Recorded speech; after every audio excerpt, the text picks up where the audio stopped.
Welcome to the world of science fiction stories, and don't forget to like, share and subscribe my channel. Enjoy the listening. The galactic rule everyone forgets never provoke humanity. The observation deck of the United Earth diplomatic vessel Horizon fell silent as Ambassador Juk Park gazed at the massive structure before them, the Galactic Council's headquarters, a gleaming marvel of engineering that defied human architectural understanding, rotated slowly against the backdrop of a violet nebula. "It's more impressive than the briefing suggested," remarked Security Chief Don Kong, his hand instinctively resting on his regulation sidearm. Ambassador Park nodded. "And more intimidating," she noted. The reception committee awaiting us consisted of representatives from the 8 founding species of the Galactic Council. Most appeared welcoming, with gestures our xenolinguists interpreted as signs of respect, except for the far-gone delegate, Commander Tayo, who stood rigidly apart from the others. The first meeting proceeded with formal introductions. Council leader Sunwoo explained the protocols for developing species integration, a designation that clearly ranked humans below most established members. When Ambassador Park presented Earth's technological achievements, the council members expressed polite interest, but when Tayo finally spoke, his translator conveyed unmistakable disdain. "Impressive for creatures who only recently discovered atomic energy. Perhaps in another millennium you might contribute something of value to galactic society." Ambassador Park maintained her composure. "We look forward to proving our worth through peaceful cooperation." But as the Earth delegation departed the chamber, Chief Kong whispered, "They see us as children." "Most do," Park corrected, "the Vargon see us as insects." The human delegation moved through the vast halls of the council station, wide-eyed. They tried not to stare at the diverse alien forms that passed them. Some floated on anti-gravity platforms, others walked on multiple limbs, or moved in ways that seemed to defy physics.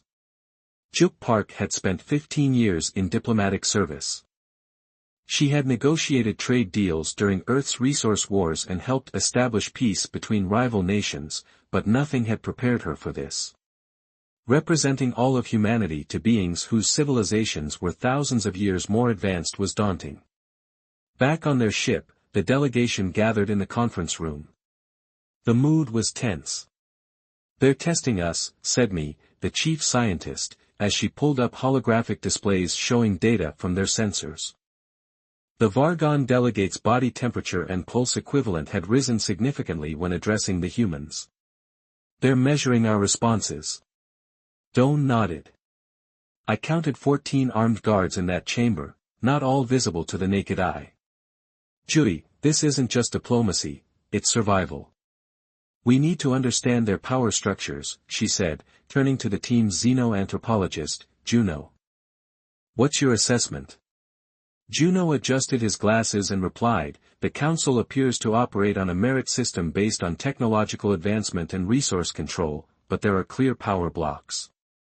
The Vargon aren't universally respected, they are feared, and humans are seen as curiosities. Some see potential in us, others see a threat. The Vargon clearly fall into the latter category." Their discussion was interrupted when the ship's communication officer entered. "Ambassador, we've received a formal invitation for a private meeting with several council members, without the bargain." The meeting took place in what appeared to be a garden, though none of the plants resembled anything from Earth. The air smelled of spices and something like ozone. 3 council representatives waited, a Tellarate with iridescent skin that shifted colors as they spoke, a Myoin whose forearms moved in precise, deliberate patterns, and an ADL whose crystalline body structure refracted light in hypnotic patterns. "Ambassador Park," began the Tellarate named Wong, "we wish to speak candidly. Your species shows remarkable adaptive qualities." The Myoin, Hao, gestured with her upper arms. "We have observed your historical record. Humans advance rapidly through conflict. This concerns some council members, particularly the Vargon," added Doan. "They dominate through military might and are suspicious of potential rivals." Jui considered his words carefully. "Humanity has indeed learned harsh lessons through conflict, but we have also learned to value peace. We seek knowledge and cooperation, not dominance. Wong's skin flashed blue. Noble sentiments, yet the Vargon do not understand such concepts, they respect only strength. Are you suggesting we should demonstrate strength? Jui asked. We are suggesting caution, said Hayasu. The Vargon test all new species, those they deem weak become targets. Back on the horizon, Juk shared the warning with her team. The implications are troubling. So we're supposed to be strong but not threatening? Don frowned. How exactly do we manage that? Chunho tapped his datapad thoughtfully. Every species has blind spots. The Vargon evolved from apex predators, they understand dominance hierarchies but may miss subtler forms of strength, like resilience.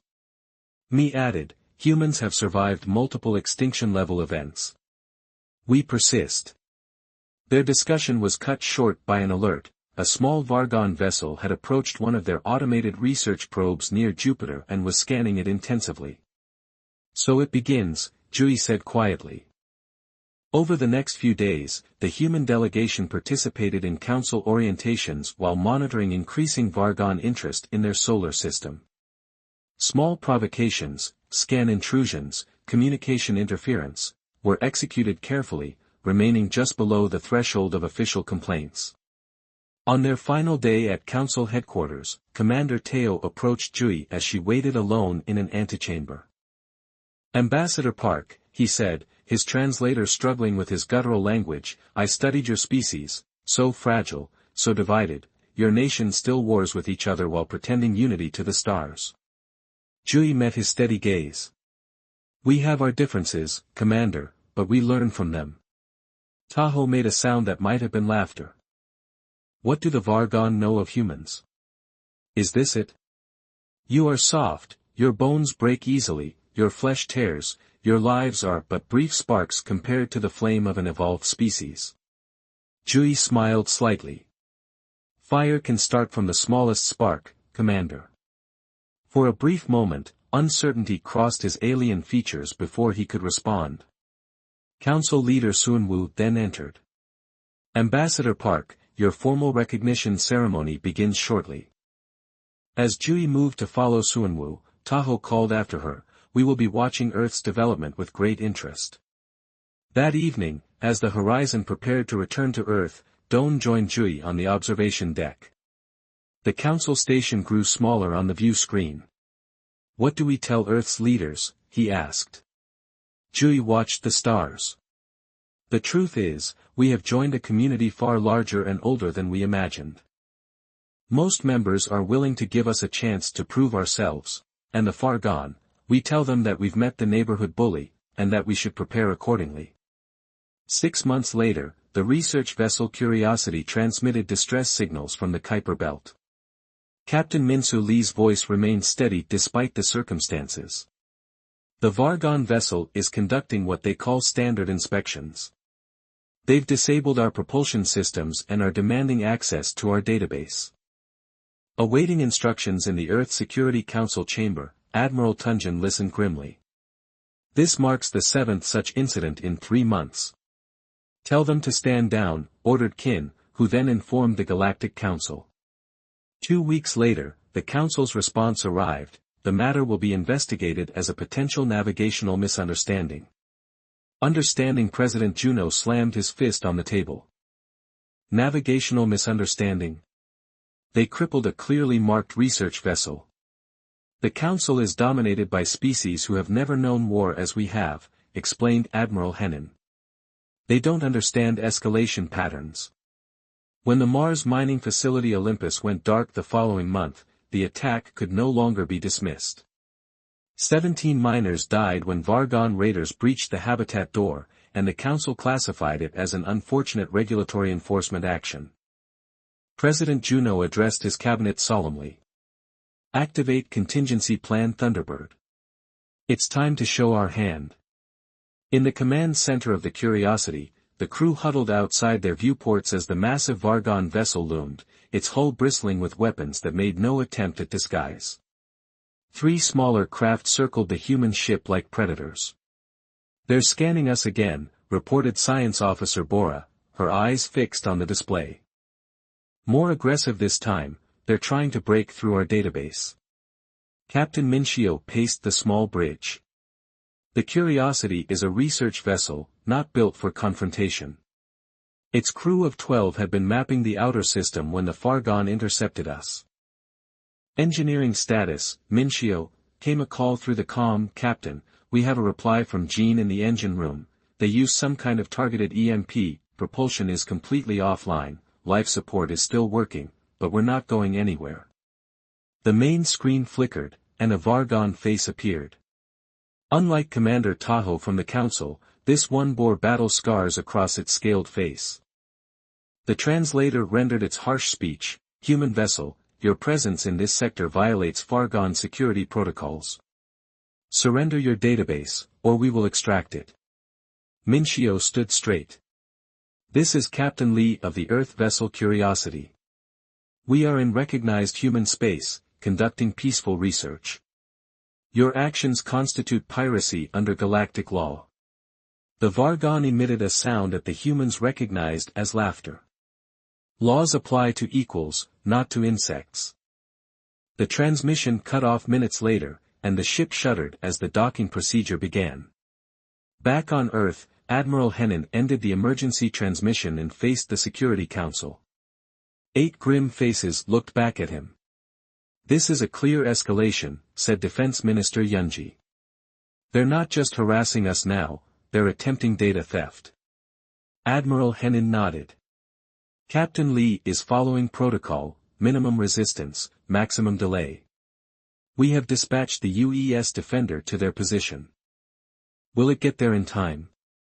President Juno asked. Yes, Hennin replied, but only because we expected this. The Defender was already stationed nearby, hidden behind one of Neptune's moons. Foreign Minister Tong shook his head. The Council will do nothing, they've dismissed every incident so far. Then perhaps it's time to stop relying on the Council, suggested Ji, the Intelligence Director, as she activated a holographic display showing a series of classified military installations throughout the solar system. Project Thunderbird has advanced faster than expected. 2 days later, the UES Defender returned to Earth orbit with the Curiosity in tow. Captain Minsu's report was troubling. The Vargon attempted to force their way into the ship, but retreated when the Defender appeared. Before leaving, they transmitted a message, this is not over. Earth's formal complaint to the Galactic Council, complete with sensor logs, communication records, and visual evidence, elicited a dismissive response 2 weeks later. The matter will be investigated as a potential navigational misunderstanding. In the presidential office, President Juno could barely contain his anger. Navigational misunderstanding. They crippled a clearly marked research vessel. Admiral Hennin stood by the window, looking out at the skyline. The Council is dominated by species who have never known war as we have. They either do not understand escalation patterns or, if they do, they choose to ignore them, added Ambassador Park, who had returned from the Council station. Although some members privately expressed concern, none challenged the bargain publicly. So, we're on our own, President Juno concluded. Intelligence Director GI opened her tablet. We've detected increased Vargon activity near Mars, 3 warships entered orbit yesterday. Mars has minimal defenses, explained Admiral Hennin. The mining colonies there were established before first contact, and their civilian operations have been evacuated. We've already begun preparations, replied President Hun Jen, but it will take time. The Olympus facility employs over 2,000 workers, and they didn't get that time. 3 days later, emergency signals blared in the command center. The Mars mining facility Olympus had gone dark. Communications Officer Doan's voice shook as he relayed fragmented transmissions. They just started firing. No warning, the dome is breached. We need immediate, then silence. When rescue ships arrived, they found devastation, 17 miners dead, the habitat dome shattered, equipment destroyed or stolen.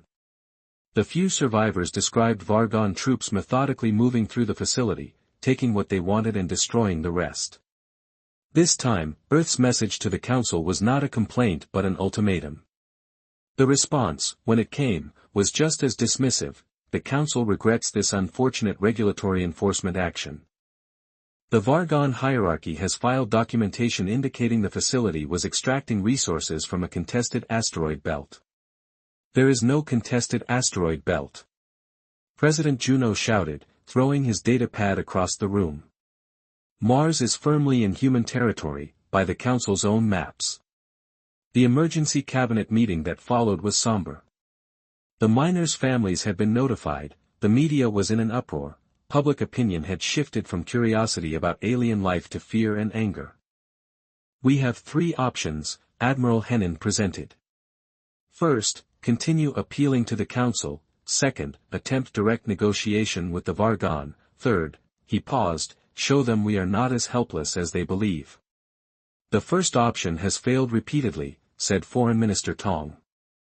The second assumes the Vargon respect us enough to negotiate in good faith. President Juno stood and walked to the window for a long moment. How ready is Project Thunderbird? He finally asked.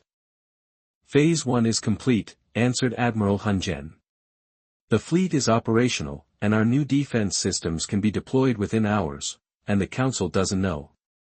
No, sir, we've maintained the facade of a developing species with minimal military capability. President Juno turned back to face his cabinet, his expression resolute. Activate Contingency Plan Thunderbird, he ordered solemnly. It's time to show our hand. Partially, the lunar colony's distress call came at 3:47 Earth Standard Time. This is Governor Suo. We are under direct attack by Vargon warships, life support is compromised in sectors 7 to 9, casualties are significant. The transmission ended with the sound of tearing metal. At the Emergency Council session, Ambassador Park stood alone before the assembled delegates. 342 civilians, children among them, the Council's protection has proven meaningless, she stated. Council leader Sunma began, we urge restraint. While Ambassador Park removed her diplomatic insignia, she declared, Earth withdraws from these proceedings until justice is served. We will address this matter ourselves. As she exited, Commander Taho's harsh laughter echoed through the chamber. What can primitive humans possibly do against the might of Vargon? 12 hours later, humanity answered. A fleet emerged from concealed facilities throughout the solar system, ships with capabilities far beyond what Earth had disclosed to the Council. Admiral Hunan's message was broadcast on all galactic frequencies. To the Vargon hierarchy, you have 24 hours to withdraw from all human territories and prepare reparations for your acts of aggression. After that, we will consider ourselves at war. In the emergency bunker beneath Su, President Juno watched the live feed from Luna. The images were horrifying. Vargon warships hung in the black sky over the shattered domes of humanity's oldest off-world colony, and emergency teams in spacesuits moved through the ruins, searching for survivors. How did they get past our early warning systems? He demanded. Admiral Hunan's face was grim on the screen. They use stealth technology we haven't seen before. By the time our defenses detected them, they were already firing. Governor Suo's face then appeared on another screen. The elderly administrator had blood running down one side of his face. Behind him, medical staff rushed between rows of injured colonists. They targeted the residential sectors first, Suo reported, his voice breaking. The school was in session, families were sleeping, we had no warning. What are they doing now? Asked President Juno. Their ships are holding position, they've stopped firing, but are blocking rescue attempts from Earth. They sent one message, know your place. President Juno closed his eyes briefly. When he opened them, his decision was made. Admiral, initiate Operation Thunderbird, full deployment across the solar system. Hidden facilities sprang to life inside the hollow moons of Jupiter, beneath the icy surfaces of Saturn's rings, and in the shadow of Mars. Massive bay doors opened, sleek, dark vessels, unlike anything humans have publicly acknowledged, began emerging from bases built on Luna. Then something strange happened, the ground around several scientific outposts split open, defense platforms rose from underground hangars, and weapon systems activated. The Vargon ships, caught by surprise, began to maneuver. Too late, the first shots came not from Luna, but from 3 small asteroids that suddenly changed course. They were not asteroids at all, but heavily armed stealth vessels. Their weapons tore through the shields of 2 Vargon ships at the Galactic Council headquarters, prompting an emergency session. Ambassador Juk Park stood alone before the assembled delegates. Her face showed no emotion, but her eyes burned with controlled fury. 342 civilians, children among them, the Council's protection has proven meaningless, she stated. Images appeared on the large screens around the chamber, bodies in the ruins of the lunar colony, children's toys floating among debris, and medical teams performing emergency procedures in pressurized corridors.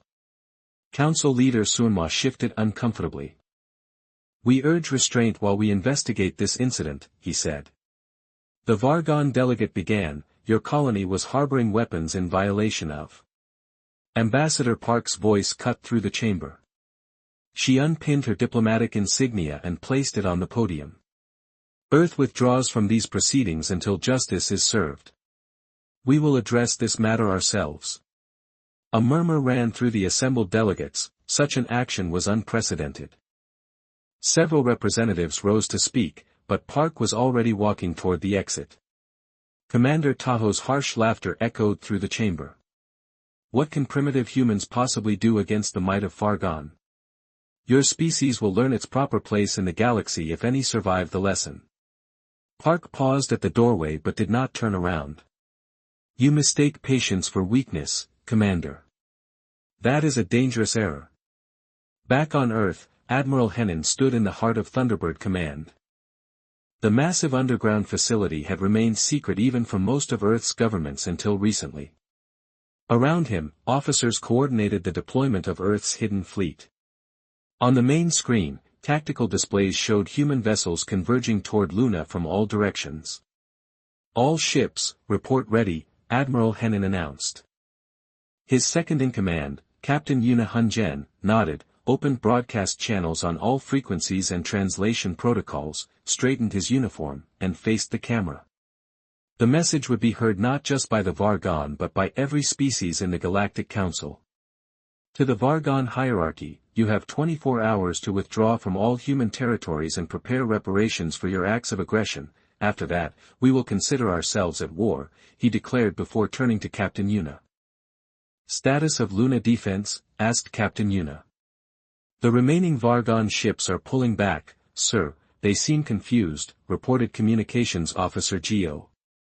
On the tactical display, the 8 Vargon vessels were indeed retreating to a higher orbit, their formation ragged and lacking the precision they had shown during the attack.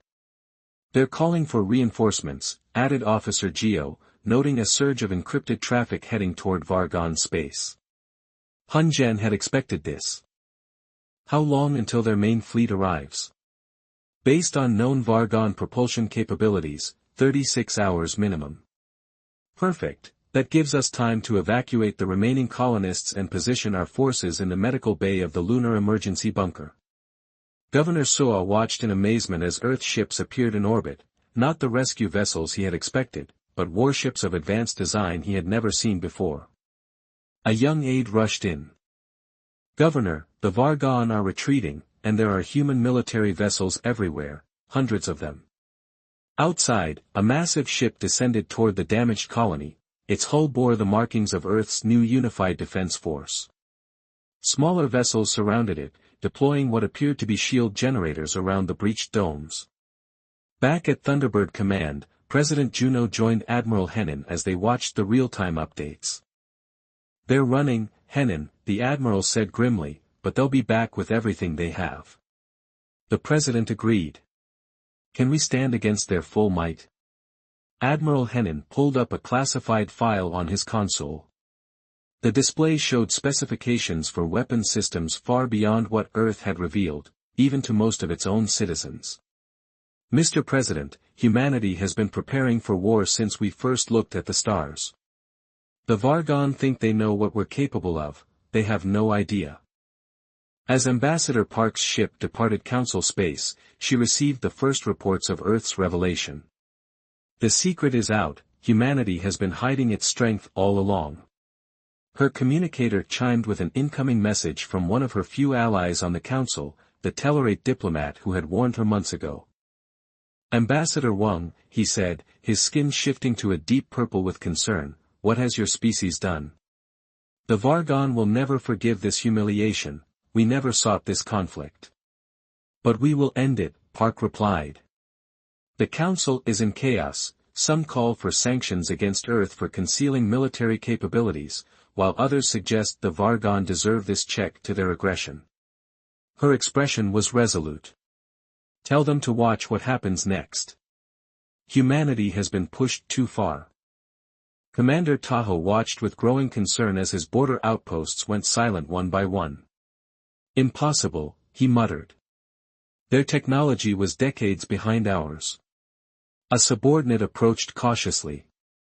Sir, they're using propulsion systems we've never encountered, and their tactical formations, they're adapting faster than our predictive algorithms can process. The human fleet moved with devastating precision, they disabled rather than destroyed when possible, evacuating civilian populations before neutralizing military targets.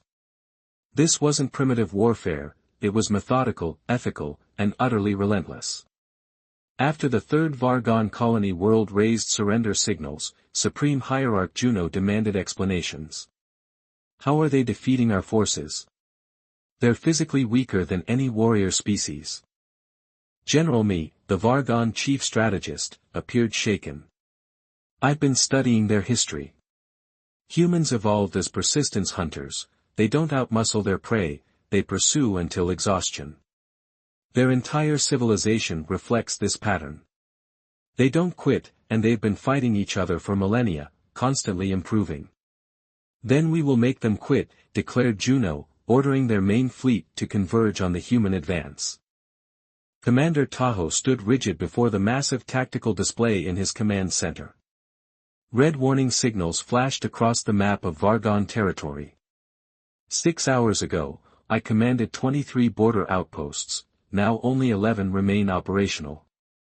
Update from Outpost Goran, reported his communications officer.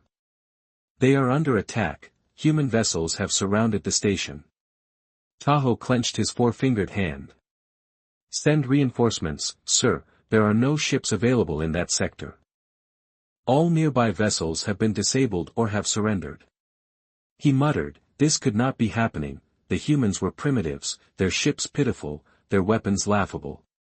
The attack on our lunar colony should have broken their spirit, shown them their proper place in the galaxy, instead, it has awakened something terrible. His aide, Sub-Commander Wynne, approached with a data tablet. Young for his rank, his scales still shone brightly despite battle scars. Sir, they're using repulsion systems we've never encountered. Their ships can accelerate and change direction in ways that defy our understanding of physics, and their tactical formations, they're adapting faster than our predictive algorithms can process. Tayo grabbed the tablet, the footage showed human vessels performing impossible maneuvers, they would attack in perfect formation, then instantly scatter when our defenses fired, only to reform in new patterns seconds later. How? He demanded. When we observed their planet, they were still using primitive chemical rockets. It appears they concealed their true capability, sir. A new alert flashed, Outpost Goran had fallen silent. The human approach is unlike anything in Vargon military doctrine. When they attack an outpost, they first disable its weapons and communications, then establish containment fields to prevent escape, finally, they transmit a simple message, surrender or be destroyed. Most disturbing to Tahoe was what happened when the Vargon surrendered, the humans took prisoners but treated them with unexpected dignity. They provided medical care to the injured and allowed communication with families. This is not how warfare is supposed to work in Vargon culture, the defeated expect no mercy. On the flagship of Earth's Second Fleet, Admiral Leona studied the tactical display showing the advance through Vargon territory. Her vessels had just secured their third major outpost. Status report, she commanded. Captain Dong stepped forward. Minimal casualties on both sides. Admiral, Outpost Goran has surrendered intact, 800 Vargon military personnel are in custody, their weapons have been neutralized, and databases secured. The civilian population, approximately 12,000, has been assured they can continue their lives undisturbed if they remain peaceful. Yeah, she nodded, this was exactly the approach Earth's unified command agreed upon: fight with overwhelming force but minimal bloodshed, show strength without cruelty, break their military without destroying their civilization.